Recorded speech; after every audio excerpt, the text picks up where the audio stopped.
Okay, so I plugged in the new one, and now I'm turning it on.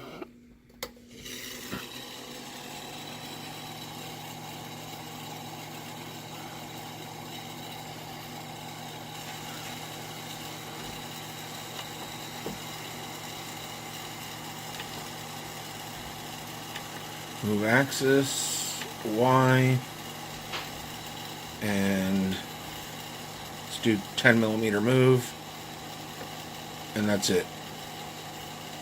After that, I don't know if you saw that, but it moved one time, and then it didn't move no more. And the motor's not humming or anything. Now if I switch it over to the old one, without turning off the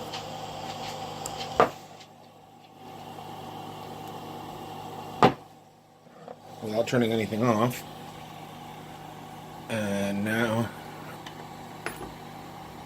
repair, move axis, move Y, 10, nothing. Alright, so none of them do anything after the initial hit.